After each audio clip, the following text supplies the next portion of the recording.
Bem-vindos a mais um webinar da Crow. Hoje sobre o tema as fusões e aquisições como financiamento alternativo, como criar valor. Um, portanto, iria de alguma forma começar por fazer uma pergunta, colocar uma pergunta, que é quais são as tradicionais fontes de financiamento das PMEs em Portugal? Tipicamente, como genericamente todos sabemos, as principais fontes de financiamento são os capitais próprios dos sócios ou do acionista da empresa, o financiamento bancário, a dívida bancária e o cash flow gerado pela própria empresa que se vai operar. Portanto, são, de forma resumida, tradicionalmente, as fontes de financiamento tradicionais das empresas. Pretendemos com este webinar é falar sobre outras formas de financiamento que as empresas podem recorrer e ainda obter outro tipo de vantagens que os nossos convidados irão ter a oportunidade de falar e de esclarecer. O tema da criação de valor será também um dos focos deste webinar, com cada interveniente a tentar explicar as possíveis formas de geração de valor para as empresas que estarem em um processo de M&A. A ideia iremos focar a nossa conversa nas operações de fusões e aquisições, portanto, como falamos, e em particular na intervenção das capitais de risco junto às empresas, abordando-se também as diferentes estruturas financeiras que utilizam para apoiar as empresas. Naturalmente, existem outro tipo de entidades que intervêm em processos de fusões e aquisições, mas dado que temos como convidados duas capitais de risco, iremos, obviamente, falar sobre as suas estratégias de investimento e de apoio às empresas. Fica já a nota, deixaremos para um outro webinar a intervenção dos chamados investidores estratégicos e toda a lógica da sua atuação. Portanto, simultaneamente, teremos aqui ainda a oportunidade de olhar para este tema pela perspectiva mais legal, digamos, podemos chamar-lhe assim, através de uma sociedade de advogados habituada a apoiar as empresas nestes processos. Por fim, terei também a oportunidade de intervir na perspectiva da Crow, né? Isto é, como assessor às empresas neste processo de fusões e aquisições. Nós atuamos como assessores quer do lado da venda, quer do lado da compra, obviamente não simultaneamente, portanto, de um lado ou do outro, ajudando as empresas na definição e implementação da estratégia a seguir nestes processos de M&A. Feita esta pequena introdução,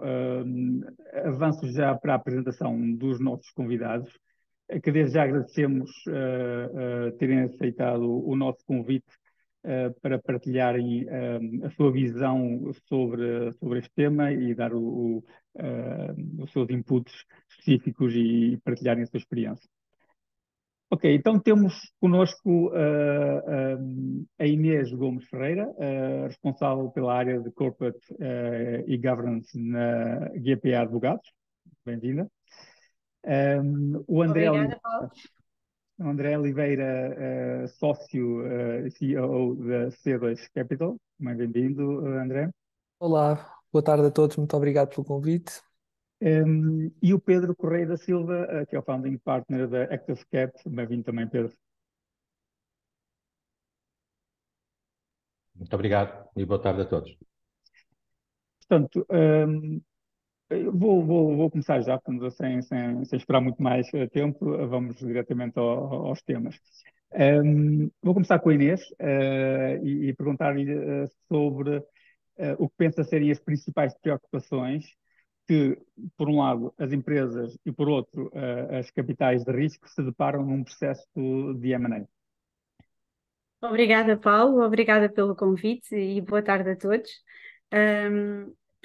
No fundo, do ponto de vista das empresas e dos fundadores das empresas, as preocupações mais comuns, aquelas que mais vimos, é, em primeiro lugar, preservar a cultura e os valores da empresa. Não nos podemos esquecer que muitas vezes o negócio que está em causa é o negócio da vida daqueles fundadores, muitas vezes é parte também da história da família, pensando que grande parte das empresas portuguesas e também europeias, e até nos Estados Unidos, são empresas familiares.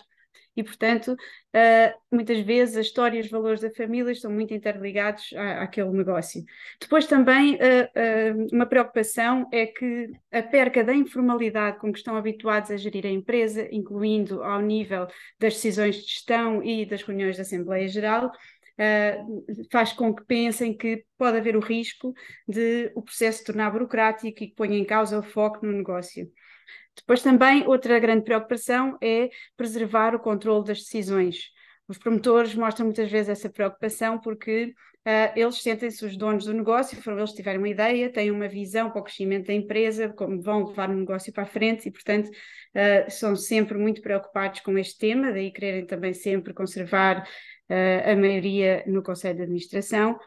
E têm esta preocupação que um investidor de capital de risco, que muitas vezes eles não conhecem, não sabem bem como funcionam, qual é o tipo de atuação, que estejam mais preocupados com maximizar os ganhos e menos com as pessoas e a cultura. Também mostram, por isso, a preocupação de, não conhecendo o parceiro, poder querer recomprar as participações, recuperar o seu investimento, quer dizer, as suas participações na totalidade. E muitas vezes, quando se avança já para uma fase dos acordos e de celebrar os acordos, as cláusulas de impasse, portanto, pensar que numa situação de impasse, como é que vão resolver, e mesmo a existência de mecanismos de saída em que se pode comprar ou vender a empresa, pode ser uma preocupação, porque eles sentem que podem ter menos capacidade financeira do que o investidor, o que os pode pôr numa situação mais desconfortável. Claro que depois sabemos que isso há maneiras de acautelar nos acordos, e por isso. Depois, também do ponto de vista do lado dos capitais de risco, temos que ter presente que estes investimentos representam um grau de risco elevado para os investidores de capital de risco. Eles não têm assegurado à partida o retorno do investimento acrescido de uma valorização, como acontece, por exemplo, nos financiamentos bancários, e, portanto, este risco que as capitais de risco assumem tem que ter associada uma expectativa de retorno com a valorização da empresa na saída. Mas esta valorização da empresa é o ponto-chave para as capitais de risco e, portanto, é uma preocupação que se vê desde o momento inicial, ou seja, em primeiro lugar, procuram obter a maior grau de informação possível sobre a empresa, muitas vezes até antes de se iniciar um processo formal e antes de haver algum acordo. Depois entra-se na fase da DD, quando há um acordo preliminar e conversações preliminares para a entrada na empresa. Depois também tem a preocupação nos acordos que formalizam a sua entrada no capital da empresa de definir mecanismos que possam assegurar o acompanhamento da atividade da sociedade e maximizar o seu sucesso. Tipicamente, as capitais de risco, independentemente de terem ou não uma participação maioritária no capital das empresas, querem necessariamente ter uma participação ativa, o que não significa que tenham que ter, lá está, não têm que ter a maioria do capital, nem sequer a maioria no Conselho de Administração, mas que implica poder controlar as decisões que sejam mais significativas, por exemplo, investimentos e desinvestimentos, o cumprimento do plano de negócios que lhes foi apresentado à partida e os desvios que podem surgir ao plano de negócio, precisam de informação e de receber informação bastante detalhada numa base regular, ter o poder de nomear e destituir administradores. Este tema dos administradores pode ser um tema que também preocupa os capitais de risco, porque sabemos que associado a nomear um administrador também está associado à responsabilidade do exercício desse cargo. Isso pode levar em que, por vezes, as capitais de risco, em certos casos, optem não por designar membros para o Conselho de Administração, mas apenas observadores que assistem às reuniões, participam, informam-se, mas não votam e não têm as responsabilidades inerentes, ficando sempre com o direito nos acordos de, a qualquer momento, poder então indicar um administrador ou mais para o Conselho. Depois também, outra grande preocupação das capitais de risco é assegurar que são implementadas práticas de bom governo societário. A governance é essencial na valorização da empresa e também para garantir um adequado grau de controle do seu investimento, e por isso é uma preocupação efetiva. Outra preocupação incontornável nos dias de hoje para os capitais de risco, que são empresas do setor financeiro e, portanto, têm essa preocupação nas suas decisões de investimento e ao longo do acompanhamento das participadas, é a integração de fatores como a sustentabilidade e dos fatores ESG, que cada vez surgem mais e são mais falados. Depois, a maior preocupação, e que era a base de tudo o que falámos, é, de facto, os mecanismos de saída. Que mecanismos é que há, como é que asseguram a sua saída com a tal valorização esperada, e, portanto, aí temos um novo processo de M&A à saída, que as capitais de risco gerem muitas vezes com mais cuidado ainda do que a entrada, porque é nesse momento que se formaliza o seu ganho efetivo ou a perca efetiva de valor do investimento que fizeram. Portanto, diria que, assim, sucintamente, são estas assim as ideias que me surgem E neste último sobre estas caso, preocupações. os colegas aqui esperam que seja um ganho efetivo e não uma perca efetiva, não é? Senão vai ser Exatamente, complicado. exatamente.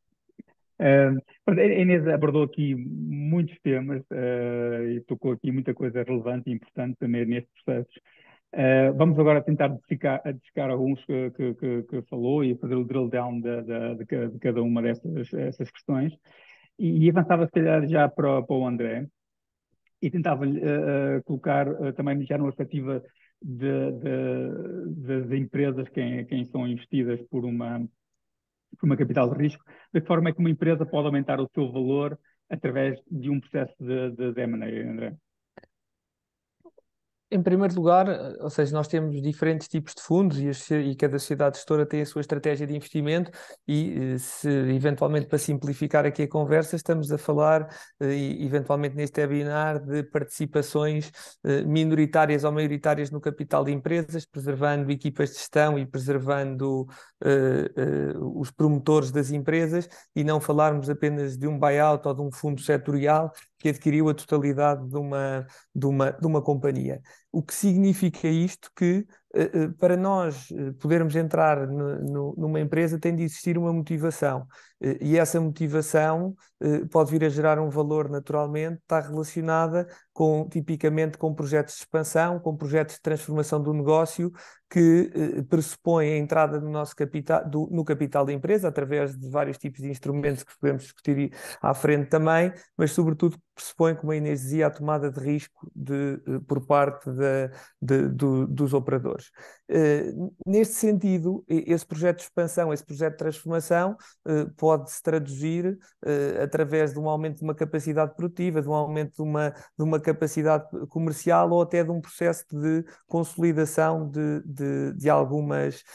alguns setores ou de algumas atividades. Isso significa que, naturalmente, que o valor vai pressupor a entrada de capital e, consequentemente, o valor está associado a um projeto de transformação e de aceleração do crescimento do negócio. E, portanto, o ponto primeiro e a motivação primeira é a entrada de um parceiro de capital, é o objetivo de conseguirmos antecipar determinadas metas, determinados objetivos, por via da capitalização desse mesmo projeto. Tocando no valor, é importante percebermos todos que, naturalmente, quando nós começamos a análise de uma operação, a discussão, as próprias auditorias, as análises, as due diligence todas que fazemos, técnicas, legais, comerciais, fiscais, vão nos ajudar também a compreender melhor a realidade da empresa e a podermos ter um conjunto de inputs para o dia a seguir e após a nossa entrada, que vão reforçar, seja a estrutura de gestão, seja aquilo que deve ser a perspectiva estratégica que a empresa pode vir a ter. É importante perceber que a maioria dos empresários, por vezes, estão focados naquilo que é a sua atividade, naquilo que é o seu core business, e estão muito focados dentro daquilo que é o seu meio e a sua realidade. E eu acho que há uma grande vantagem e uma grande geração de valor relacionado com a participação de uma capital de risco, que tipicamente temos várias empresas participadas em diversos setores, é importante perceber, pelo menos no nosso caso, que também já perdemos dinheiro, e eu perder dinheiro também nos ajuda a perceber onde é que erramos para conseguirmos poder replicar casos, não replicar casos de insucesso e naturalmente replicar casos de sucesso, e isso é sem dúvida um valor adicional que nós geramos. Tipicamente nestes fundos, quando tomamos, nós até gostamos de ter, assumindo que não é um fundo estratégico, por exemplo, nós temos um fundo estratégico na área da saúde, cujo objetivo é adquirir posições maioritárias, preservando equipas de gestão que conhecem os negócios, mas tipicamente nós gostamos de ter fundos multissetoriais, e hoje temos, a tomarmos posições minoritárias de capital e preservar também os promotores com posições dominantes e de controle, o que significa que nós gostamos de acompanhar de forma não executiva as empresas, gostamos de ajudar a pensar de forma estratégica e efetivamente ajudar no processo de tomada de decisão e de partilha de risco daquilo que consideramos as macro decisões por que passa a empresa no seu dia a dia ou mensalmente, e eu diria que esse é o grande geração de valor que um processo de M&A pode vir a ter com o fundo de capital de risco. Obrigado, André. Temos ainda a oportunidade de abordar aí outros temas que falou, mas se calhar passava para o Pedro, para falarmos um pouco das vantagens, desvantagens que podem resultar da entrada do investidor numa empresa. Sim, Paulo, obrigado. Se calhar, e se me permite, Paulo, falar só aqui em um minuto, um bocadinho da ActiveCap, para depois também ser-me mais fácil identificar as vantagens e as desvantagens. A ActiveCap também, enquanto empresa e sociedade de capital de risco, nós, enquanto equipa de gestão, temos mais de 60 anos de experiência a investir em empresas portuguesas e a gerir fundos, e especializamos literalmente em fazer investimentos em empresas que têm a necessidade de crescer e que para isso precisam de capital. Por isso nós dizemos que somos um parceiro de crescimento, e daí a questão da criação de valor e das vantagens das fusões e de aquisições, que já lá vou mais à frente. São investimentos de longo prazo, ou seja, são investimentos que não é para passado um ano, ou um trimestre, ou 2 anos, estamos à espera de um retorno. O retorno vem, obviamente, nos 4, 5, 6, 7 anos. E também temos uma particularidade que é temos uma participação ativa na gestão, e que eu acho que é uma das principais vantagens, aliás, dos processos de fusão e de aquisição. As nossas participadas já estão presentes em mais de 50 países, temos mais de 1000 colaboradores no total, 5 setores. Estamos com 2 fundos sob gestão, um dos quais neste momento está a terminar a fase de investimento, e que faz investimentos entre 3 a 5 milhões por empresa. Um segundo fundo que também já está em fase de investimento e ainda levantamento de capital, e aqui os investimentos por empresa são entre os 5 e 8 milhões, podendo fazer investimentos acima de 10 milhões se a operação se justificar. Há aqui alguns exemplos de operações que fizemos e, em concreto, e porque estamos a falar de fusões e aquisições, podendo também dar aqui alguns bons exemplos que me parecem que facilitam a comunicação das vantagens e das desvantagens, Paulo. Uma das principais vantagens, na nossa opinião, é ganhar dimensão, escala. Ou seja, nós hoje, e partilho este dado convosco, nós fizemos aqui algum research, e nós, quando comparamos Portugal, o número de empresas pequenas em Portugal, por 1000 habitantes, para ser comparável com outros países, com todos os outros países da União Europeia, nós estamos no 4º lugar. Ou seja, não nos faltam pequenas empresas. Quando fazemos a mesma análise, as grandes empresas por 1000 habitantes, e nos comparamos com os outros países da União Europeia, nós estamos em 15º lugar, ou seja, estamos mais para o fundo da tabela. O que nos diz o quê? Diz-nos que existe efetivamente uma necessidade de termos mais empresas grandes. E o crescimento dessas empresas pode ser orgânico, com certeza, e pode e deve, mas muitas das vezes, principalmente pelo número de pequenas empresas, muito provavelmente vai passar por consolidação, por aquisições, por fusões. E as grandes vantagens, há várias, mas há uma que salta à vista, que é a da escala, o ganhar dimensão. Juntar 2 empresas de 20 milhões é mais de 40 milhões. É ter a capacidade dessa empresa poder atuar em mais mercados, há sinergias óbvias, e E mais do que isso, há o potencial de crescer ainda mais para fora de Portugal. E este, se quisermos, é a segunda grande vantagem. É de deixarmos de sermos mesmo que sejamos uma média empresa em Portugal, as nossas comparações hoje têm que ser a uma escala europeia ou uma escala mesmo global. Portanto, juntarmos duas empresas de 20 e passarmos para 40 é mais do que juntar os mercados delas, é estarmos a competir de outra maneira na Europa e também no mercado global. Agora, e porquê que e porquê que as capitais de risco existem para fazer isto? Eu acho que a grande vantagem das capitais de risco nestes processos é, efetivamente, providenciarem capital e recursos para executarem essas operações de aquisição. O capital é fundamental, porque muitas das vezes há sócios que não querem continuar e nós podemos substituir a esses sócios. É fundamental ter capital para, eventualmente, comprar uma outra empresa que, efetivamente, estava disponível para se juntar a outra e vender os seus sócios e, portanto, permitir a concentração que falávamos há pouco, fundamental para ganhar escala. Mas eu até acrescentaria, se calhar hoje, e eu acho que o capital é um instrumento fundamental e um elemento muito importante para as fusões e aquisições, como não poderia deixar de ser, mas hoje, se calhar, ainda mais importante, e aí acrescento o nosso terceiro elemento, que há pouco falei, de uma estratégia ativa, que é dar recursos aos nossos empresários, para além daqueles e do conhecimento que eles já têm aprofundado no setor onde atuam, nós podemos também dar-nos recursos de desafiar algumas decisões, dar-nos recursos da experiência de gestão, recursos de experiência de outras empresas, darmos acesso a outros profissionais e de outras geografias que permitam os riscos inerentes, e já lá vamos falar deles, das fusões de aquisição, serem mitigados e também retirar um bocadinho os elementos que às vezes, obviamente, os empresários são, por natureza, pessoas com alguma solidão,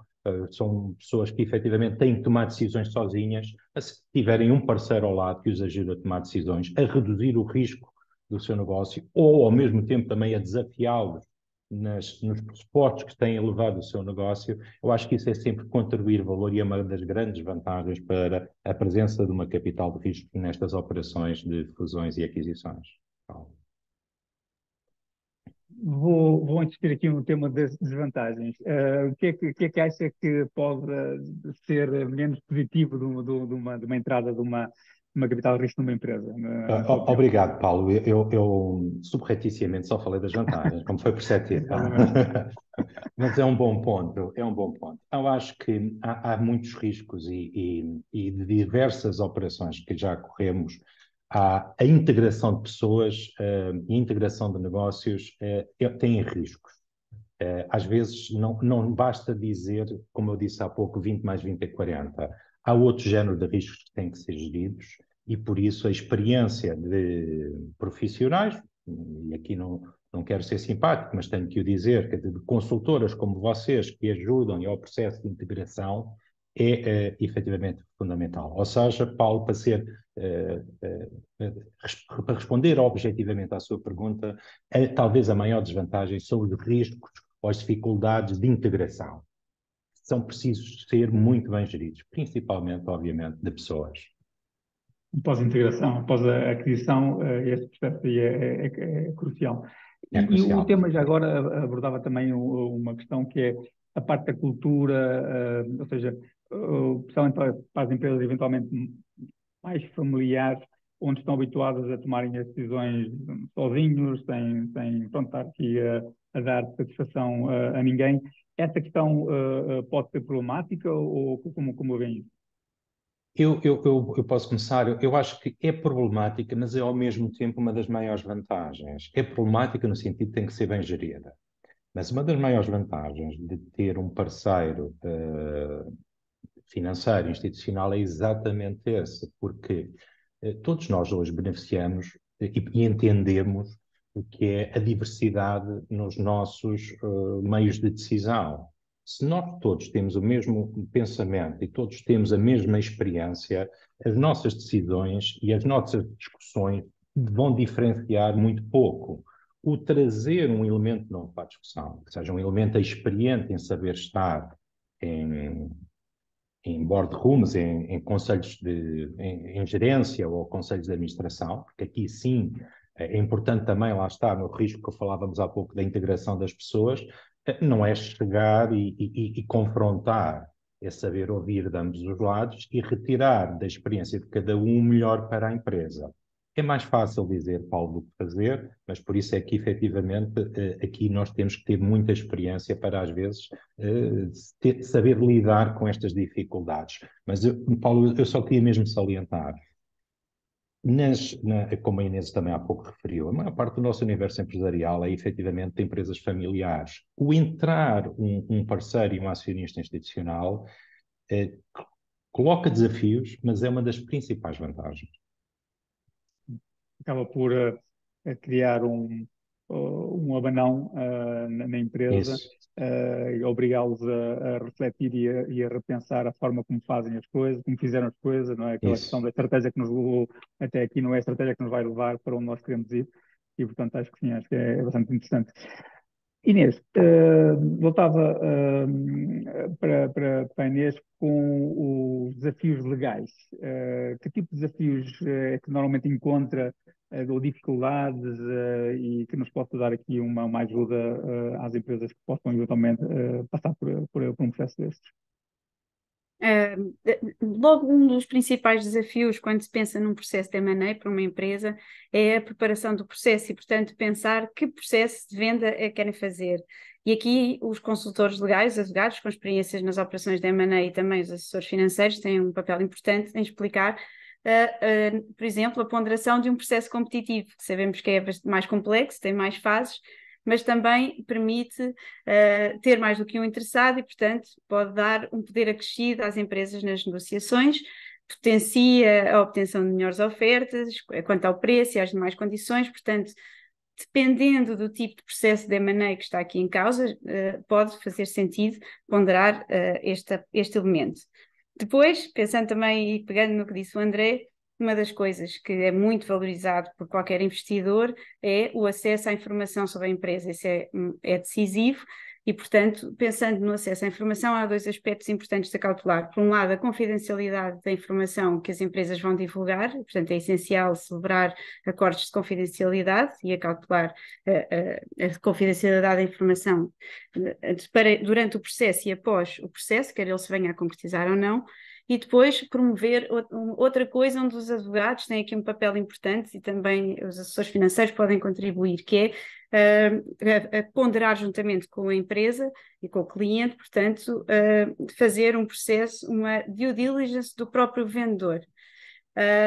Isto pode ter várias vantagens e os advogados têm este papel de explicarem qual é que pode ser a vantagem de uma coisa destas, porque de facto estas empresas, como falava o Pedro e o André, são empresas também muito habituadas a gerir o seu negócio com foco só na gestão do dia-a-dia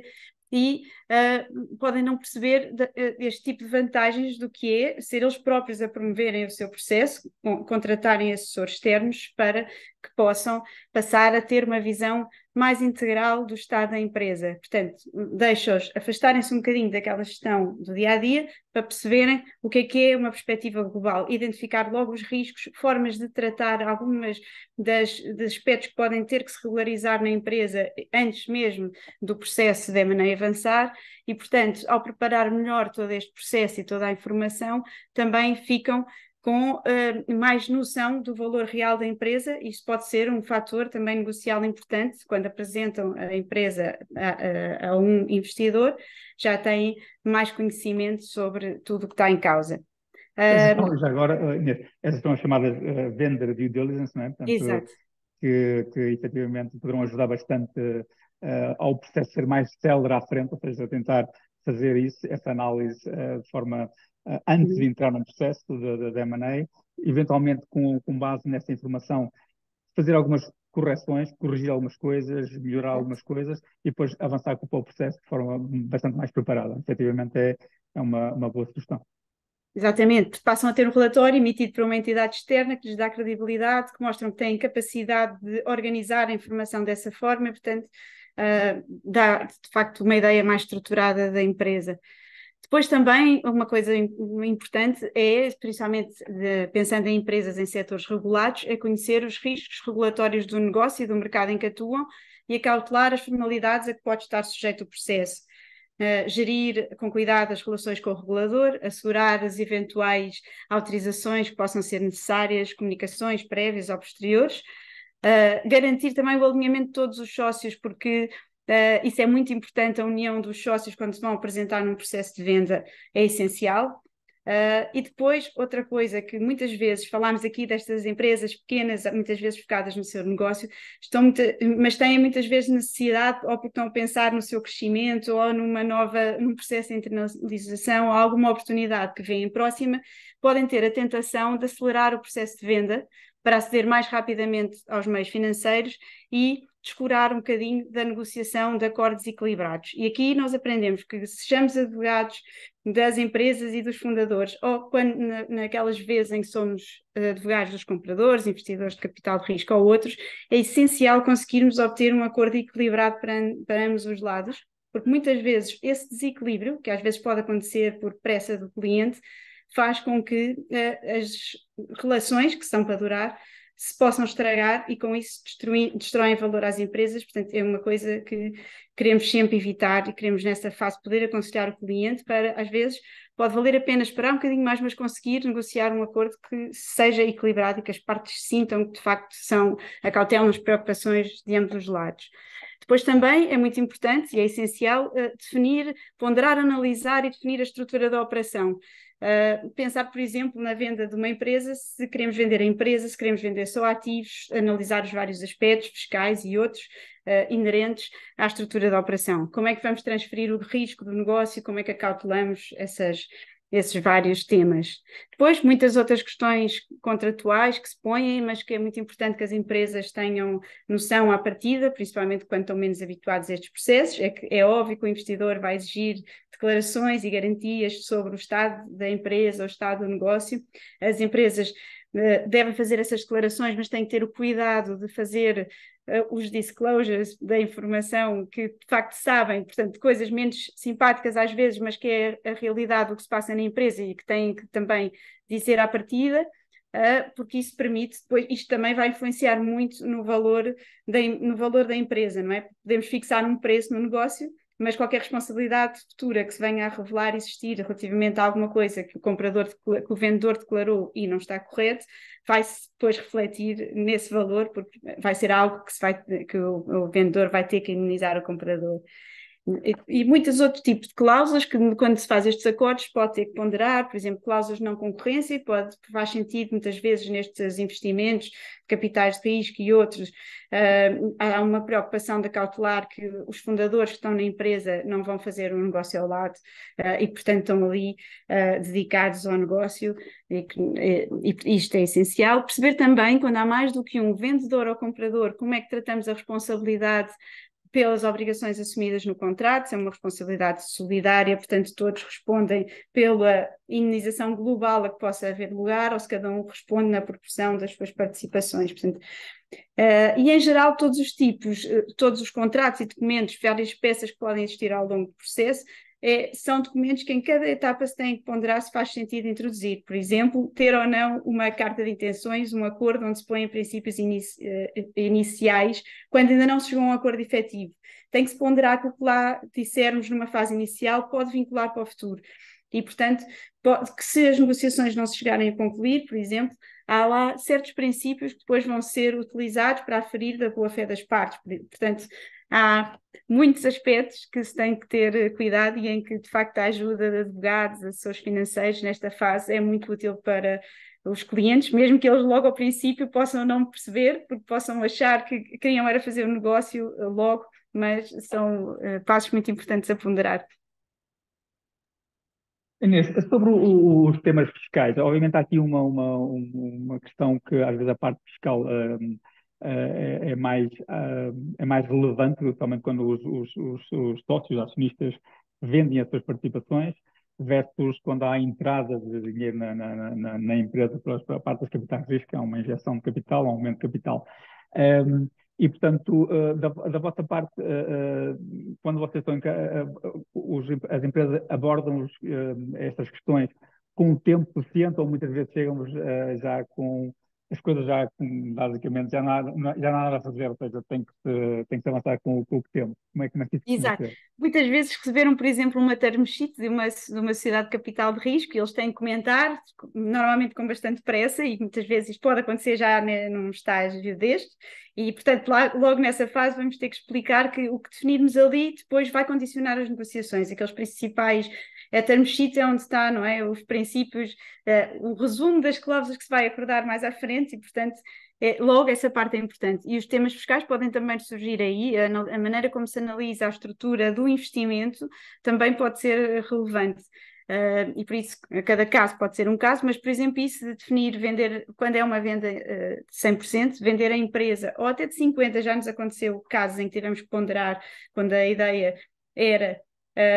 adquirir 50% do negócio, se isso deveria ser feito através da compra dos ativos e, portanto, uma operação que se teve que estruturar de uma forma mais ou menos complexa, mas que tinha uma utilidade e em que os aspectos fiscais também foram relevantes, ou na compra da totalidade da empresa, portanto, ou daquela participação. E isso muda a estrutura do negócio. Portanto, pode acontecer casos em que dizemos, mas calhar vale a pena ponderar e analisar uma ou outra alternativa. Felizmente, a maior parte dos processos, então, quando são maiores, são mais estruturados ou conseguimos aconselhar os clientes numa fase mais inicial e, portanto, permite acompanhá-los neste caminho, nestas várias vertentes que aqui tivemos a discutir. Bom, estas são questões relevantes na essência, é a preparação, ou seja, fazer isto, falamos há pouco, eu falei há pouco da venda de due diligence, esta questão fiscal também, obviamente, é outro tema que deve ser sempre colocado pelas empresas, porque obviamente tem impactos e terão que tomar decisões conscientes, efetivamente, de todos os impactos que tem a operação. E esta assessoria é relevante para as empresas e fazê-lo com a antecedência possível. Obviamente, há situações em que recebem propostas e aí, portanto, em termos de gestão de tempo, é mais complicado. André, em relação ao tema dos gestores, dito isto, só uma nota, que cada um, se quiser intervir e eu acrescentar alguma coisa em cada uma das questões que vamos falando, estão completamente abertos para o fazer. Mas pronto, eu avançava aqui com o tema dos gestores não executivos. Obviamente, em participações minoritárias ocorre com mais frequência, mas também em outro tipo de investimento ou porcentagens de investimento na empresa. Como é que estes gestores podem, então, acrescentar valor às empresas, sendo não executivos? Muito bem, ó Paulo. Só dar uma nota, já que permitiu podermos fazer um ou outro comentário sobre as perguntas e sobre o que foi dito, só relativamente à pergunta que fez ao Pedro de desvantagens da participação de um fundo de capital de risco ou de uma sociedade gestora, que eu acho que é importante dar aqui uma nota. Naturalmente, como o Pedro dizia bem, nós só vemos vantagens, mas podemos encontrar alguns eventuais problemas que eu acho que vale a pena só referir, que é eu acho que nós naturalmente não vemos isto como um problema, é um problema se não tivermos um alinhamento com a contraparte, o que eu vou dizer, que é forçosamente uma sociedade gestora, quando entra numa empresa, vamos assumir que é uma empresa tipicamente familiar ou que apenas tem um único sócio e teve uma realidade até essa mesma data, vem trazer um conjunto de formalismos, de processos, de profissionalização que implica essa mesma contraparte, esse sócio, estar disponível para essa partilha de decisão, esse reporting da informação, porque pode haver, em alguns casos, mudanças significativas naquilo que é o dia-a-dia da empresa. E temos casos, vários, ao longo também da nossa história, de vários processos que nós decidimos desistir do mesmo porque achávamos que as contrapartes ou não estavam devidamente preparadas ou não estavam devidamente assessoradas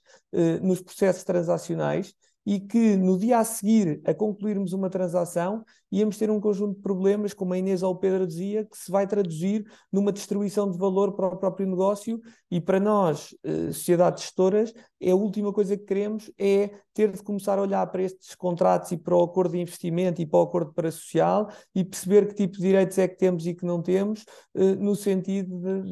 da proteção do negócio e do conforto que a sociedade gestora tem. E, portanto, eu diria que esta profissionalização, esta partilha, este formalismo que colocamos, e atenção que não é passar a todas as comunicações serem de uma maneira, que vamos impedir aquilo que é o dia-a-dia da organização, porque nós queremos, pelo menos do nosso lado, nós tentamos ao máximo ser bastante flexíveis e não querer que haja alterações significativas naquilo que é a organização, porque senão não estávamos a investir nela, porque quando nós acreditamos nas equipas e acreditamos nos produtos e nas empresas quando estamos a investir. E, portanto, para nós também faz parte do nosso processo de análise perceber se conseguimos ter do lado da contraparte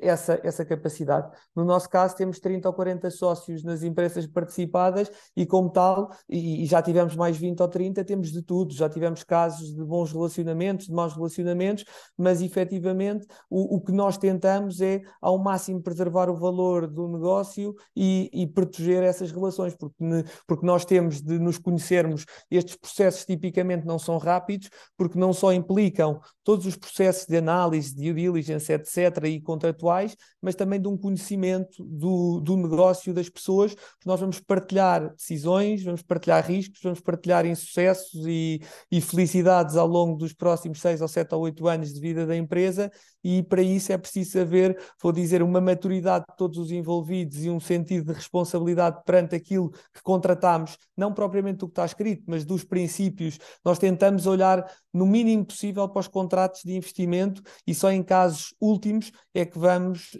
efetivamente usar as prerrogativas previstas nestes acordos de investimento. E isso, eu diria que se não houver esse alinhamento e se não conseguimos detectar isso na nossa análise, seja a nossa contraparte, futuro sócio, sejamos nós,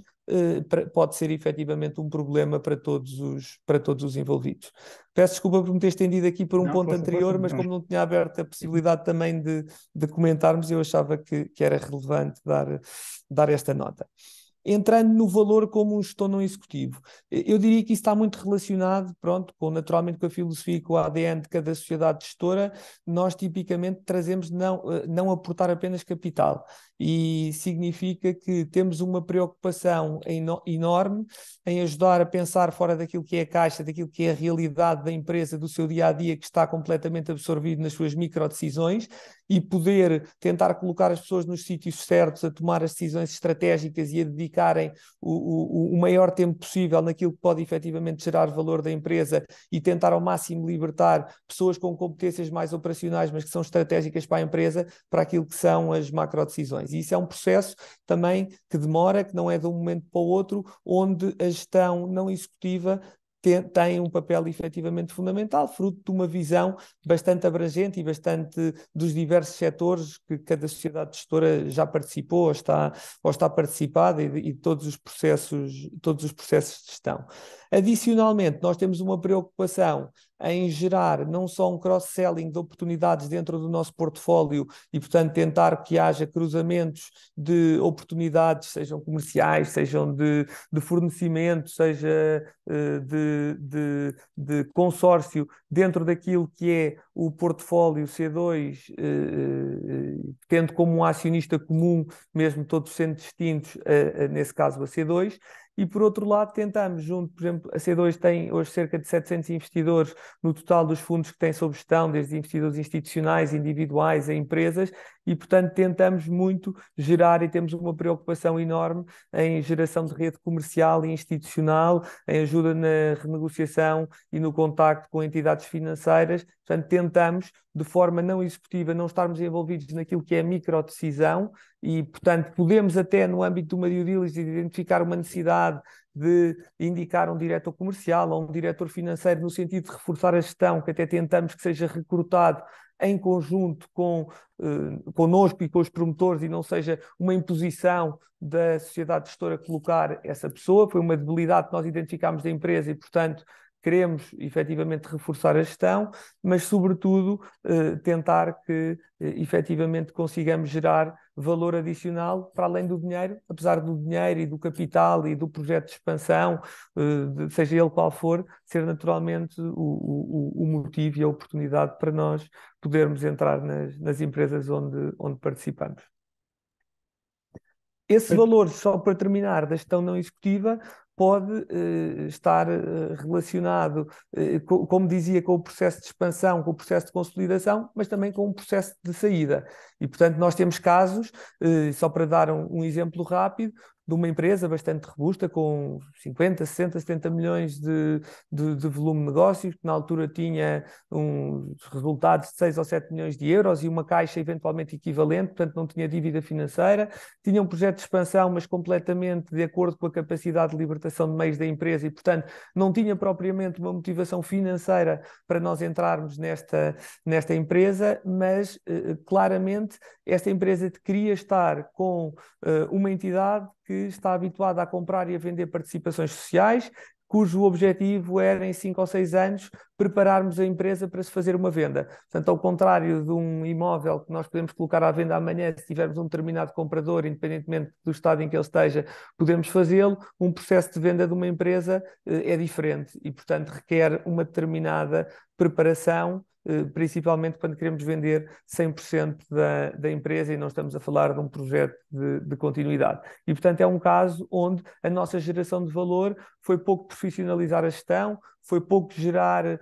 rede adicional, foi pouco ajudá-los a pensar, foi muito mais preparar a empresa para poder vender, neste caso, a um investidor estratégico da área e sentiam-se muito mais protegidos, independentemente do envolvimento também de assessores, que foi o caso, com uma sociedade gestora cujo o seu core business é efetivamente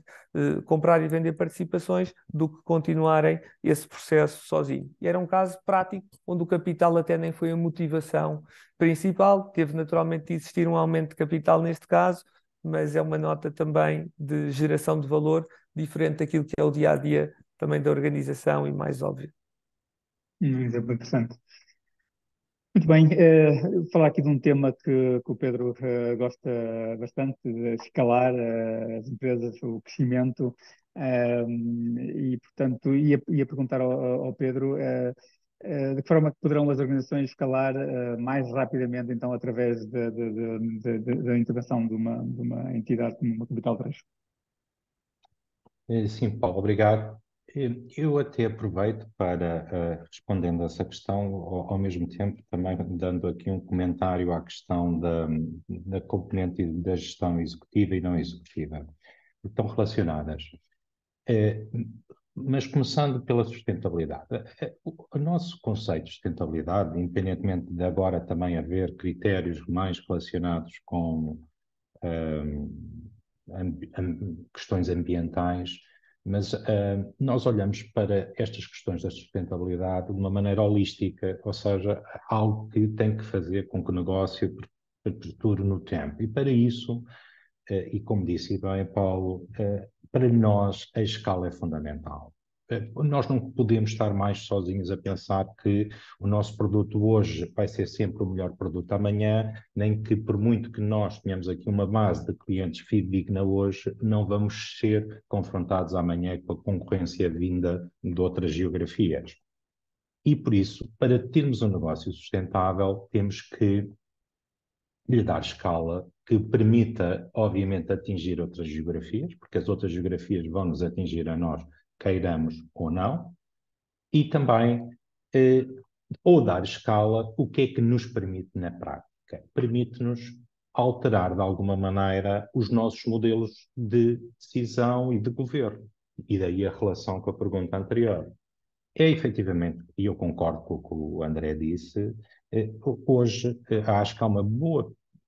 percepção de que as gestoras de fundo têm todas o mesmo objetivo de criar valor e de dar recursos às empresas para criarem esse valor. E uma das, mais do que o capital, a gestão, seja ela não executiva ou executiva, é o principal instrumento de criar valor e de dar a escala e a sustentabilidade ao modelo de negócio, que, na minha opinião, está efetivamente relacionado. Dando alguns exemplos concretos. numa das nossas participadas, nós normalmente temos gestão não executiva e gestão executiva. E a executiva depende, obviamente,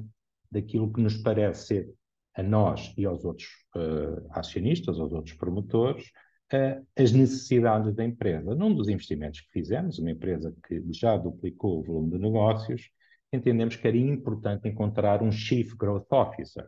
Às vezes há a percepção que, ou seja, um responsável para a área de desenvolvimento e crescimento dos produtos da empresa, e nomeadamente para a Europa, onde esta empresa já tem mais de 50% da sua atividade para fora de Portugal, mas as grandes tendências de crescimento, quer de produtos, quer de mercados, estavam na Europa.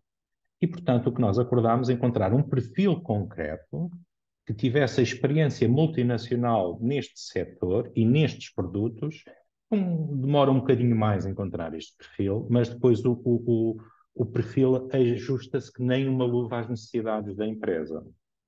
E eu aqui até volto a um ponto atrás, que já foi aqui mais referido, que o facto, e relacionado obviamente com esta sustentabilidade, uma empresa de sucesso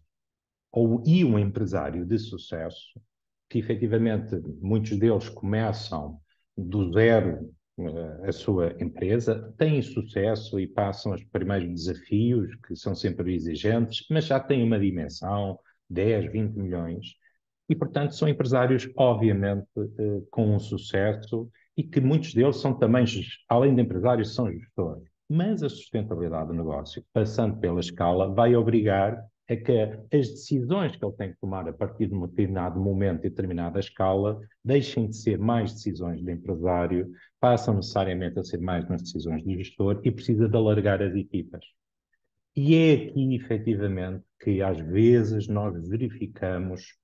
uma grande resistência de algumas empresas em dar este salto. E eu acho que é o salto fundamental para que as empresas não deixem de ter o seu sucesso, mas para continuarem a garantir a sustentabilidade delas, ganhem essa escala e têm que necessariamente serem acompanhadas com gestão executiva e não executiva. Eu só acho ainda mais uma outra coisa, que é não, nada é garantido hoje em dia. E a velocidade dos acontecimentos é efetivamente bastante rápida. E, portanto, a sustentabilidade tem que necessariamente também passar por uma sistemática inovação de processos e produtos. Ora, às vezes as empresas conseguem ter recursos próprios para o fazerem. Outras vezes faz sentido, e aqui mais uma vez, voltando ao tema da nossa conversa de criação de valor pelas fusões e aquisições, e aqui pode efetivamente fazer sentido ter parceiros com capital que permitam assegurar sistematicamente a inovação de processos e produtos, que é isso que faz a sustentabilidade no final do dia, depois das empresas ao longo dos tempos. Aqui podemos também, já afloramos um pouco esse tema, mas, ou seja, entrando uma sociedade gestora, obviamente, como o André falou, com todo o know-how em processo de aquisição e também de venda, saída, portanto, obviamente, um dos valores, dos conhecimento que vocês podem aportar para fazer escalar e fazer crescer a empresa, é efetivamente poderem comprar outras empresas numa perspectiva ou novos mercados ou novas tecnologias, novas formas de fazer, para empresas que tenham uma abordagem distinta da nossa, mas digamos, há energias passíveis de serem aproveitadas. Portanto, é muito nessa via que vocês também aportam o valor, para além daquilo que falou, e bem da parte do recurso humano, que é fundamental, como sabemos, em todas as empresas, é transversal. Mas, pronto, essas outras duas, por exemplo, estas áreas de aquisição via para adquirir mercado e também aquisição para adquirir tecnologia, know-how como um todo. Exatamente, Paulo, são as duas importantes. Começando pelos mercados. O acesso a mercados é fundamental. Há claramente empresas, e noto uma coisa importante, Paulo, se calhar todos nós reconhecemos, se calhar, mas não salta óbvio da nossa conversa, que é as aquisições. Nós podemos financiar uma empresa portuguesa para adquirir uma empresa espanhola ou francesa. E isto faz todo sentido. Faz todo sentido porque significa que vamos não só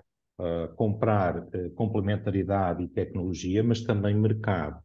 E vamos comprar, obviamente, e daí as dificuldades, que há pouco falávamos destes processos de integração, e convém efetivamente serem bem assessorados, porque aqui a complexidade necessariamente aumenta, e aqui mais uma vez a assessoria jurídica dos advogados, quando passamos as fronteiras e outras geografias, a componente legal então ganha bastante peso, porque estamos a falar de regras societárias distintas, fiscais, mas no final do dia, o que nós precisamos é exatamente isso. Escala de mercados, correto? Mas também de tecnologia, ou se quisermos, assegurarmos que a inovação das empresas é mantida. A inovação, hoje, e eu acho que nós demos saltos quânticos nos últimos anos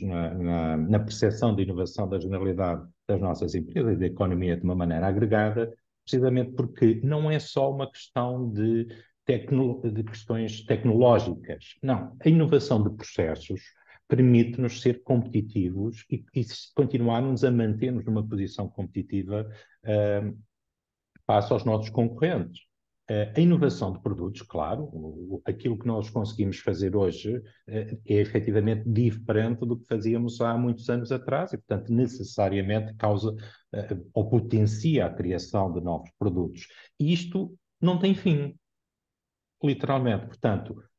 quando olhamos para uma empresa e pegando no tópico da sustentabilidade, da escala, efetivamente, nós temos que estar sistematicamente a olhar para quais são as potencialidades de crescimento que dão a garantia da sustentabilidade do modelo de negócio, porque eu acho que isso é fundamental. Antes de passar aqui à Inês uma questão sobre as due diligence, portanto, algumas notas sobre esse processo, que às vezes é um bocadinho trabalhoso, para não dizer outra coisa, portanto, e impacta bastante as empresas e as pessoas que estão ligadas a estas áreas das empresas. Há aqui uma questão também que eu acho que pode ser interessante, quer o André, quer o Pedro, dar aqui uma notazinha rápido. Falam aqui, o Luís Carvalho coloca aqui a questão de, acho que pode ser interessante, qual é a dimensão que a empresa deverá ter para fazer sentido a colaboração com uma sociedade gestora como a vossa. Obviamente aqui depende de cada uma e do tipo de fundos que gerem, mas acho que passava a palavra para o André, se calhar, nesta fase. É uma pergunta difícil de responder, porque cada sociedade gestora seleciona as suas estratégias de investimento e as suas estratégias de investimento podem ter um objetivo mais setorial e de consolidação e de concentração, como podemos estar muito mais multissetoriais numa ótica de diversidade de portfólio e de proteção setorial. O que é que eu quero dizer com isto? E transpondo um bocadinho para a C2, nós temos um fundo, como eu dizia, que está focado em adquirir unidades hospitalares e negócios ligados à área da saúde em zonas de elevada densidade populacional que não capitais de distrito, onde os grupos grandes ainda não têm uma presença e, portanto, isto é a nossa estratégia e, tipicamente, até queremos preservar os sócios com posições, vamos dizer, minoritárias, mas relativamente qualificadas de capital e convidá-los para virem connosco para um exit de portfólio, para uma venda não apenas do seu ativo, mas de 7 ou 8 hospitais, que pode ser para um dos grupos grandes principais portugueses ou para um operador internacional. E, portanto, isto é uma estratégia muito específica para a área da saúde, onde respondendo especificamente na dimensão, é difícil dizer, porque como o Pedro dizia, eu posso capitalizar uma empresa e ter um determinado hospital numa região e depois comprar microclínicas ou centros avançados de diagnóstico ou de imagem que eu forçosamente posso estar apenas a querer comprar mercado e, portanto, é difícil responder abertamente sobre isso. O mesmo quando nós estamos na estratégia multissetorial e a querer diversificar risco, selecionando vários setores e que para nós é importante também para perceber um bocadinho a nossa atividade, por exemplo, no caso do Covid, fugindo à pergunta, mas no caso do Covid nós tivemos setores como o turismo, como a animação, que quebraram completamente e tivemos uma empresa que passou de 30 ou 40 milhões de vendas para meio milhão de vendas e depois temos setores como muito mais produtivos e industriais que dispararam as vendas e é um exemplo da diversificação do portfólio que nos permitiu, de certa forma, ter o fundo relativamente protegido, olhando para o fundo, permite uma expressão como um saco de dinheiro no final do dia, que tem uma avaliação pontual e terá no final, e portanto foi a forma que é uma das formas de proteção. Portanto, é muito difícil dizer o que é que olhamos, mas tipicamente eu diria que nós hoje estamos a olhar, para além da saúde, para empresas que tenham atividades de investigação e desenvolvimento, desde empresas com vendas até empresas com um determinado nível de resultado. Para nós, o que é importante hoje como um critério de análise é a maturidade da empresa e da equipa de gestão e, portanto, não ser propriamente um projeto muito imaturo ou muito ainda no papel ou com pouca tração de mercado para conseguir mitigar, de certa forma, alguns riscos normais do que é um estágio menos desenvolvido e, portanto, estarmos muito mais no risco do produto ou no risco do processo ou no risco de, efetivamente, do negócio, voltando à tónica e sendo um critério, equipas de gestão qualificadas para nós conseguirmos analisar. Mas, portanto, eu não tenho uma resposta objetiva de dizer só olhamos para empresas, olhamos efetivamente para tudo, até porque temos sempre que entramos numa empresa, é difícil não pensar num processo de consolidação, seja ele qual for. Portanto, vamos estar, em teoria, capitalizados e devemos olhar para o lado, mesmo que isso não seja a estratégia principal. E aí não podemos olhar a dimensão, não podemos olhar temos de olhar muito mais a complementaridade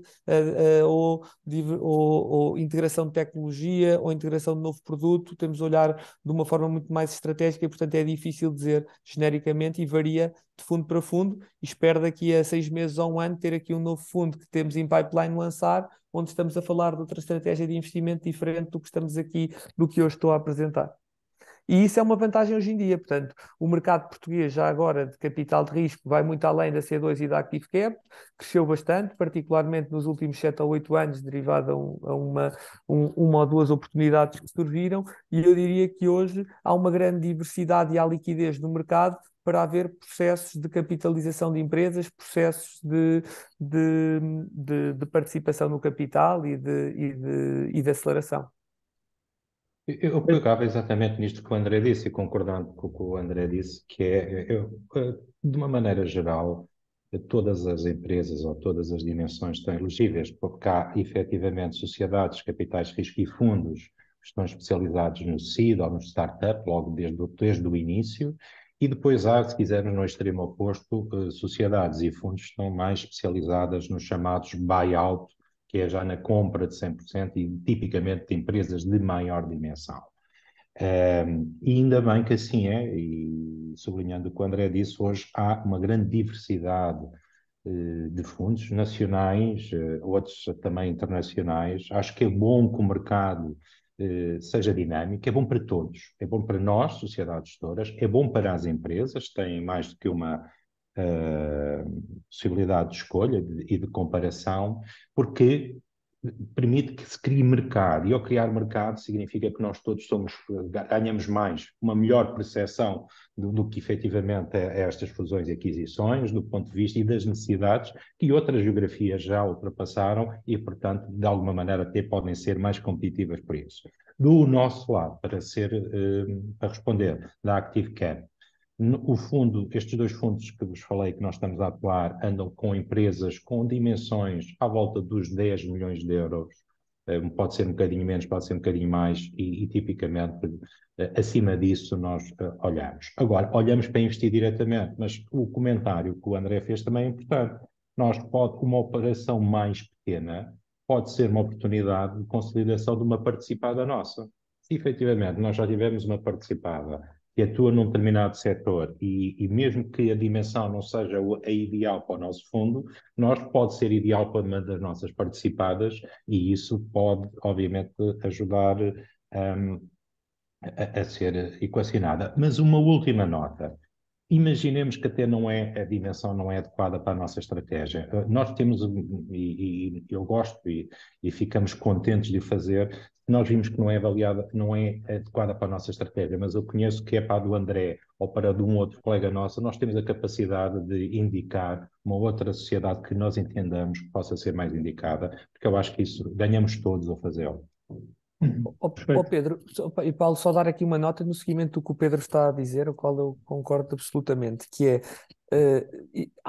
se calhar há 10 anos atrás, 8 anos atrás, eu diria 6 anos atrás, havia poucas sociedades gestoras de fundos de capital de risco, já agora, porque o capital de risco em Portugal é uma indústria relativamente recente quando vamos comparar com os Estados Unidos ou até com Londres e, portanto, havia pouca cultura, vamos dizer, financeira relativa ao capital de risco naquilo que são as empresas portuguesas, os empresários. Nos últimos 6 anos, fruto de 1 ou 2 produtos muito específicos, eu acho que houve uma maior consciencialização do que é um fundo e do que é uma sociedade gestora de fundos de investimento e o que é também a sua função. E hoje em dia o capital de risco não é algo assim tão distante como se calhar era há 10 ou 9 ou 7 ou 8 anos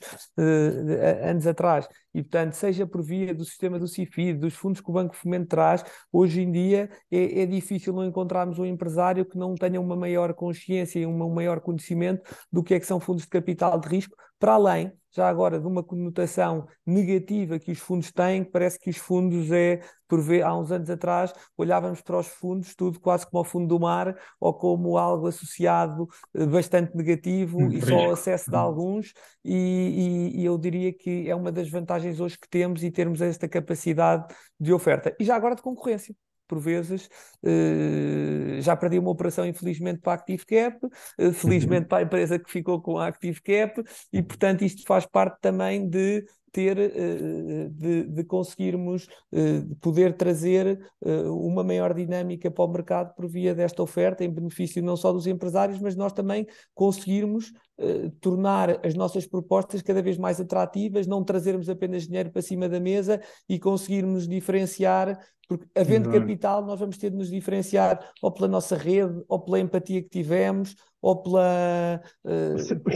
capacidade de geração de valor para chegar ao smart money. De outra forma, somos todos mais ou menos igual e o dinheiro tem toda a mesma cor, e eu acho que essa é eventualmente a oportunidade que todos temos. Estamos todos, acredito eu, a melhorar por via também desta oferta. Ok, vou passar então à Inês sobre o tema de due diligence. Que aconselhos é que nos pode dar aí rapidamente sobre os cuidados que as empresas têm que ter? Antes da Tidil, estou aqui de uma nota rápida. Primeiro, agora na sequência disto que o Pedro e o André acabaram de dizer, que é muito interessante de facto ver o dinamismo deste mercado de capital de risco, onde também, felizmente, nós, assessores legais e financeiros, assistimos ao mercado, e, portanto, de facto, esta interação e este conhecimento do mercado gera valor para todas as dimensões da empresa e portanto, muitas vezes acontece que na nossa experiência já sabemos, tendo em conta a dimensão da empresa, o objetivo, o tipo de parceiros, podemos até aconselhar um bocadinho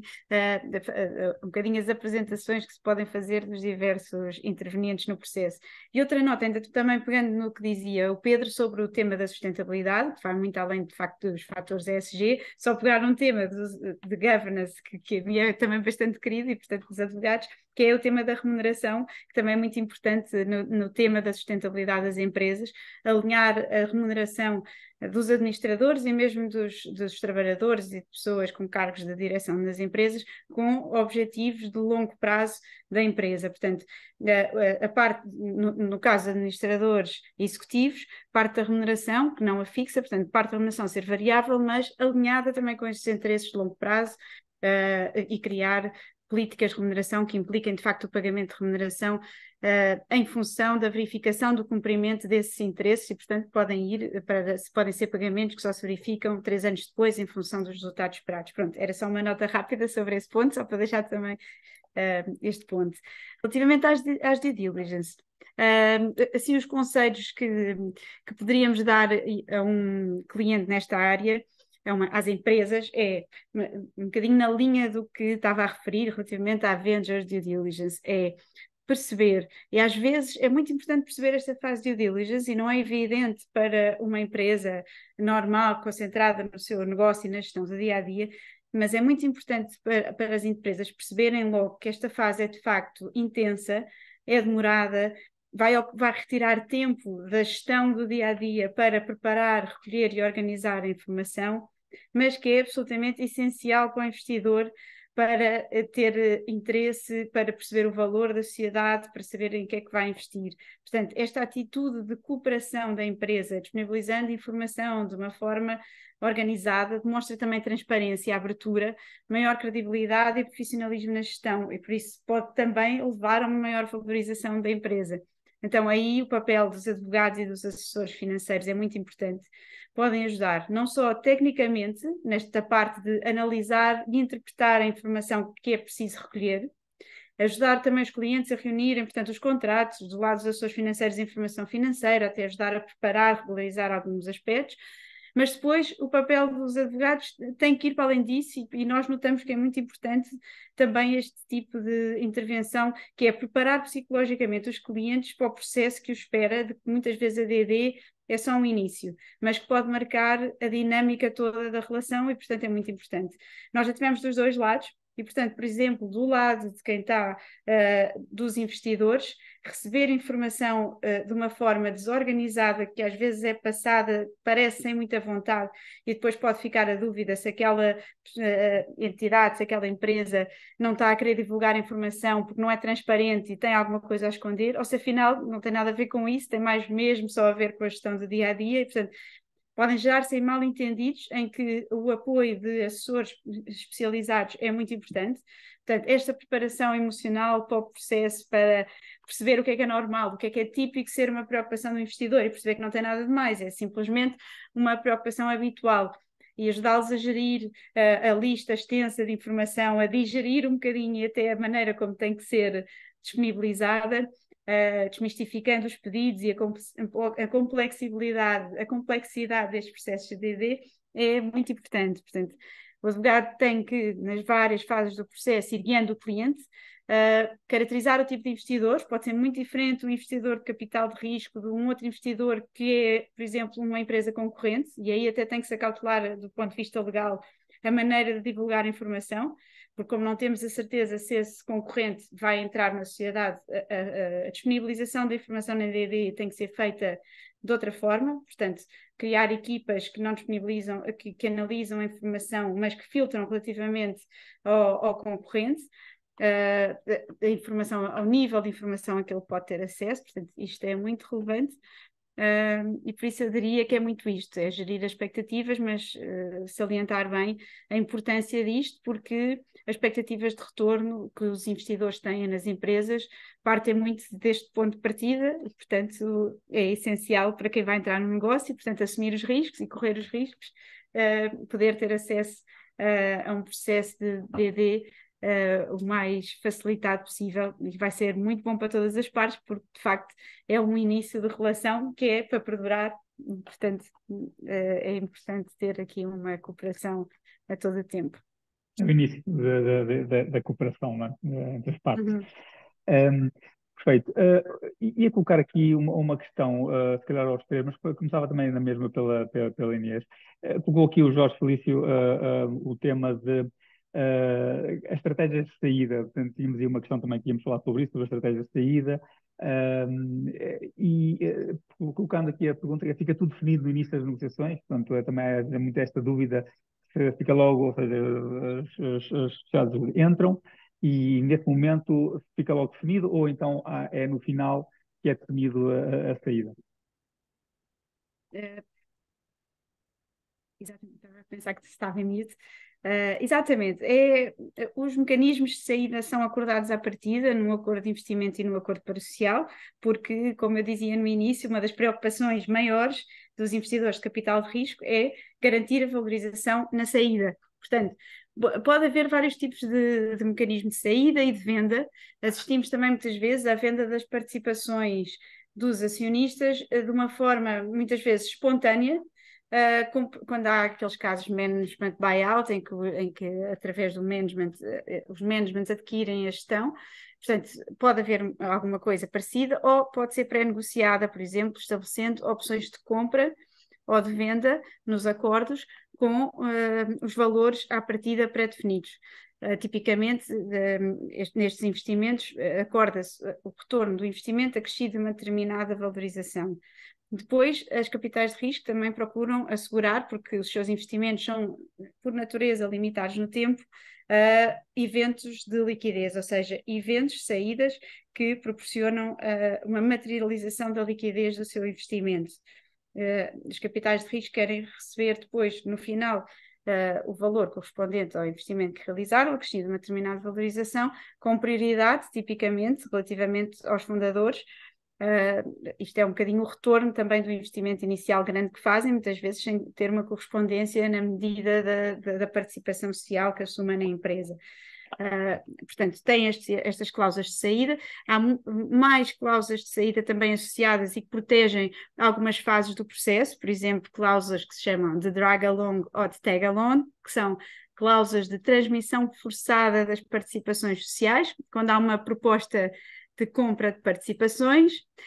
por exemplo, quando se quer uma aquisição totalitária, o sócio que quer alienar tem o poder de obrigar todos os outros, portanto, de arrastar os outros na venda pelas mesmas condições,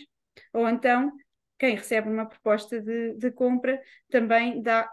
o tag-along será dar a oportunidade aos outros sócios de acompanharem também essa venda e saírem juntamente.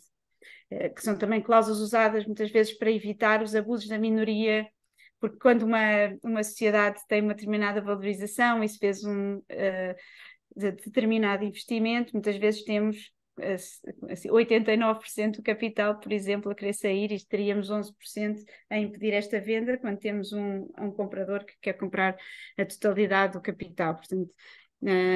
estas situações são normalmente acauteladas. Também temos cláusulas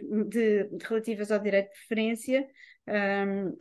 que na venda também, e é uma cláusula que é um bocadinho um mecanismo de proteção da situação existente e dos acionistas que existem na sociedade, privilegia-se no fundo quem já lá está, porque dentro destas também se dividem, há umas que se chamam right, estes termos são todos muito ingleses, porque lá está, o capital de risco também estava mais avançado noutras jurisdições e por isso muitas vezes importamos este tipo de nomes, por isso é que às vezes vou usando estes nomes, right of first refusal ou right of first offer. Right of first offer é a primeira pessoa a primeira entidade quando alguém quer vender, a primeira entidade a quem dá a possibilidade de comprar antes mesmo de receber qualquer oferta, é dar a possibilidade ao outro acionista de ser ele a fazer a proposta. Outra alternativa, o right of first refusal, é recebendo uma proposta de compra de um terceiro, eventualmente, dar ao outro acionista a possibilidade de ser o primeiro a dizer se naquelas condições está interessado ou não a comprar a minha participação. Estas cláusulas são também interessantes para os capitais de risco porque podem, não perdendo a oportunidade de perceber de um terceiro quanto é que está disposto a pagar pela empresa, também fazer um processo mais suave, se for o caso, se conseguir concretizar a venda com o outro acionista, portanto com os fundadores da empresa, porque aí o processo de M&A é muito mais fácil, não é? Não vão exigir declarações e garantias relativamente ao estado da empresa e muitos outros aspectos, e portanto é um processo de saída mais fácil. Portanto é este tipo de cláusulas que são de facto asseguradas à cabeça. Obrigado. Obrigado. Não sei se temos já pouco tempo, e é só pedir ao André e ao Pedro se querem acrescentar alguma coisa aqui, seja o simples na... Só uma coisa muito rápida, que é para nós é crítico quando estamos a fazer a montagem da operação, alinhar a estratégia de venda e deixá-la o menos possível de forma a poder criar eventuais conflitos de interesse ou algum desalinhamento num processo final. Naturalmente que, mais uma vez, dependendo da estratégia do fundo, portanto, nós num fundo da saúde, onde estamos com uma estratégia setorial,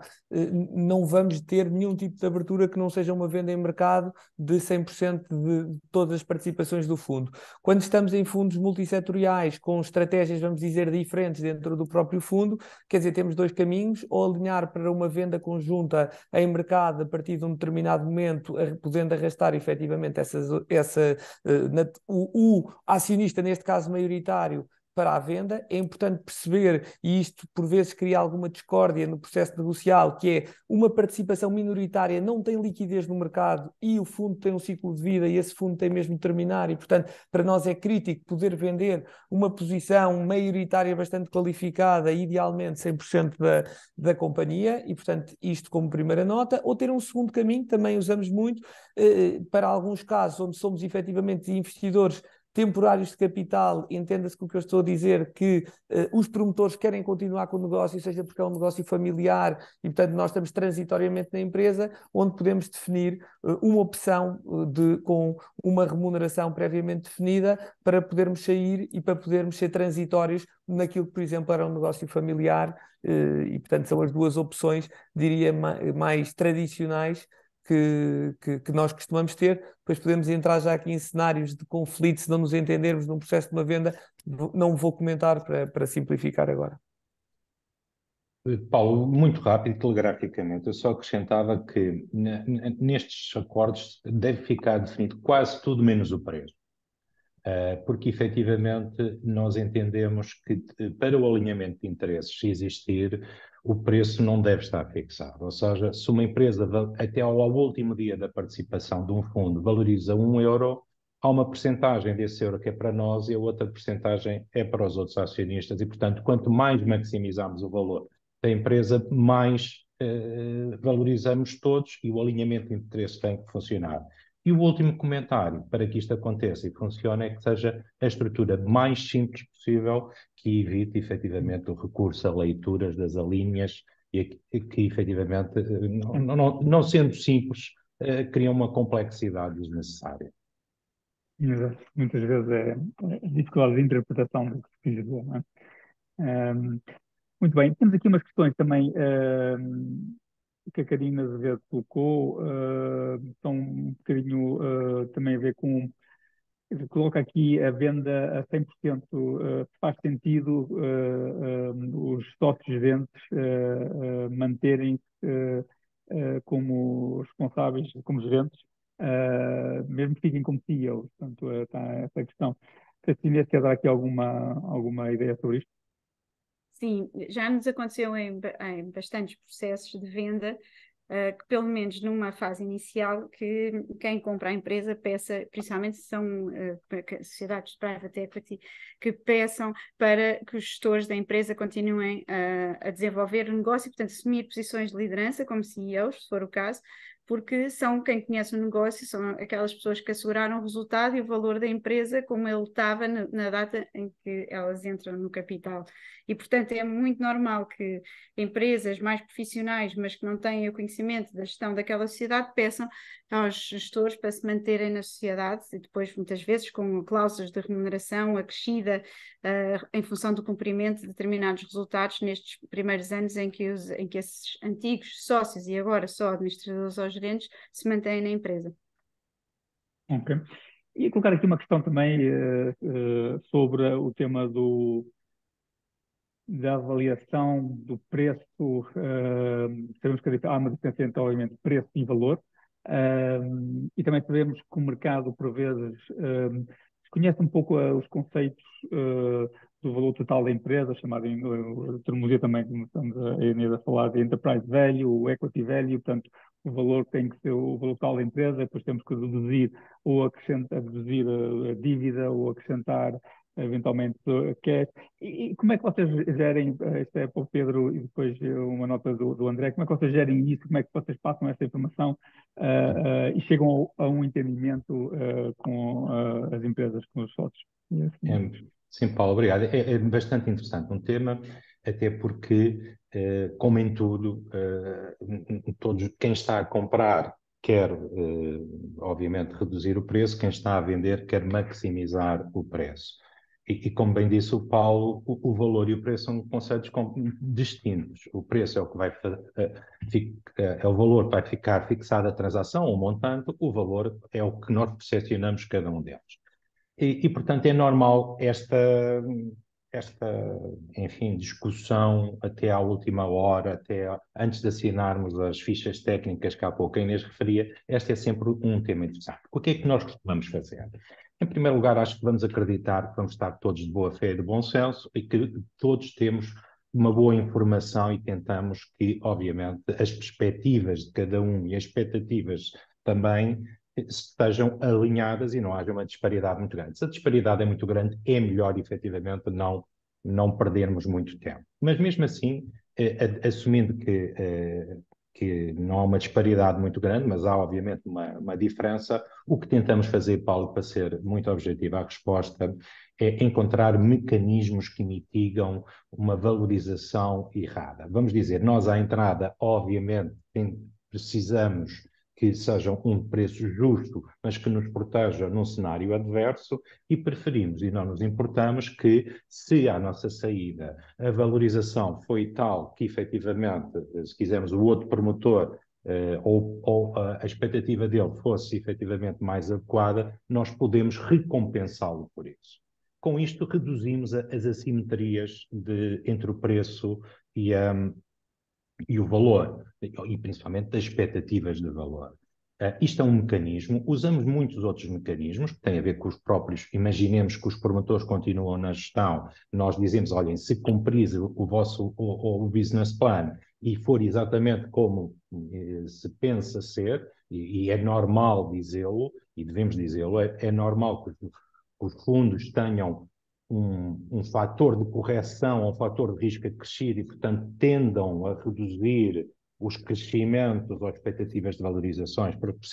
tentarem, olha, acima de tudo, para serem mais prudenciais, pois, efetivamente, é o promotor que conhece mais do negócio do que o fundo. E, portanto, o que nós fazemos nesses casos é, se efetivamente os gestores, o promotor, cumprem com o objetivo, nós temos mecanismos de remuneração que façam essa correção. Eu penso que, em prática, não deveria existir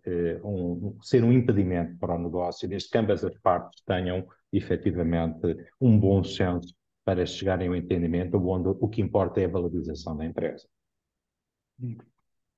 Bom, só acrescentar aqui uma nota que é, concordando inteiramente com o que o Pedro está a dizer, ou seja, é muito fácil do nosso lado, ou daquilo que é a nossa experiência, temos tido facilidade em encontrar partilhas de mais-valias e, quando as coisas correm bem, encontrar mecanismos de compensação no preço. Eu não vou esconder que muitas vezes, pelo menos aquilo que é a nossa experiência, nós encontramos desajustamentos totais naquilo que são a expectativa de preço e naquilo que é a consciência do que é o valor efetivo do negócio. Isto associado a uma enorme emotividade que por vezes exista, associado também por vezes a algum desconhecimento do que é o critério de avaliação de uma empresa e como é que a podemos avaliar,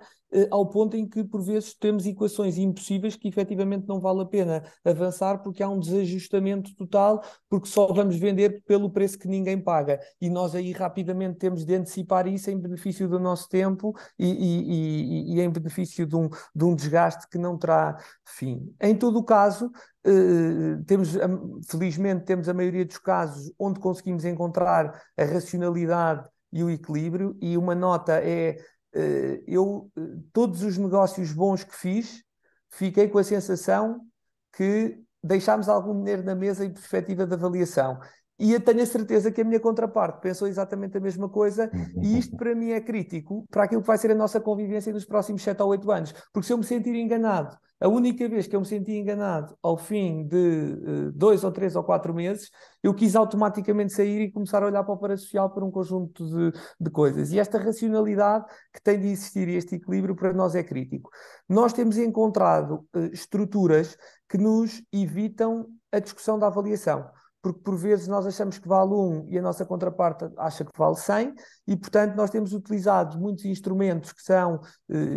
entrando só numa parte um bocadinho mais técnica, que são, por exemplo, obrigações que são convertíveis em ações, que poderão nunca ser convertidas em ações ou efetivamente serem convertidas em ação em função dos resultados de um determinado ano, e isso ajuda-nos a criar uma correção e um maior ajustamento daquilo que é a veracidade sobre o valor do negócio, porque há muitas empresas que já tiveram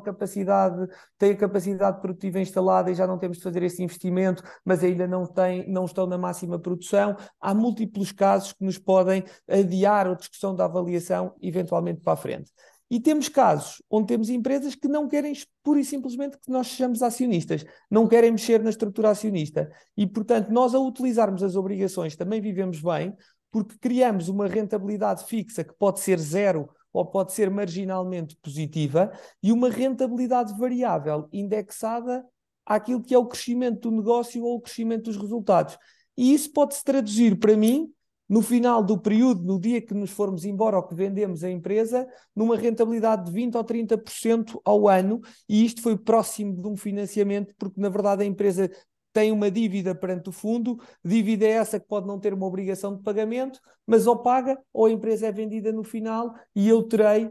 a minha rentabilidade em função do valor da venda ou em função do crescimento de um determinado resultado. E isso ajuda-nos muito em empresas mais tecnológicas, em empresas com crescimentos mais disruptivos, empresas numa fase de maturidade, vamos dizer, diferente, a entrar naquelas discussões que nós não estamos minimamente preparados, porque não somos propriamente uns investidores de venture capital, ou seja, o que for, a dizer que a empresa vale 2 bilhões, ou 3, ou 4, e portanto, nós indexamos muito àquilo que é o crescimento. Isso é uma forma que temos de discutir a avaliação à cabeça e temos, de certa forma, tido algum sucesso também nesse modelo, e significa que tentamos ir de encontro e ter bastante flexibilidade naquilo que é também a intenção da nossa contraparte, principalmente quando não há um acordo para esse mesmo valor. Portanto, essa era uma das questões dos objetivos também deste webinar, era, portanto, abrir aqui, passar a ideia de que há outros mecanismos, outros instrumentos financeiros, há outras formas de fazer das empresas conseguirem obter o seu financiamento para os seus projetos. Acho que ficou, obviamente não ficou tudo dito, não é? É sempre difícil nós conseguirmos passar todas as mensagens que queremos numa hora e meia, mas acho que foram bastante claros. Agradeço a vossa presença, o vosso contributo. Acho que na senda do que o André também estava a falar do mercado das sociedades gestoras de capital risco tem vindo a crescer e a ser mais dinâmico e competitivo. Acho também o máximo que nós podemos fazer para esclarecer as pessoas e as empresas destas alternativas, destas possibilidades, ajudamos o mercado como um todo e ganhamos todos com isso. Portanto, muito obrigado aos três. Encontramos por aí Obrigada seguramente. também. Muito obrigado a todos pelo a todos. convite. Obrigado e obrigado por participarem. Obrigado. Obrigada.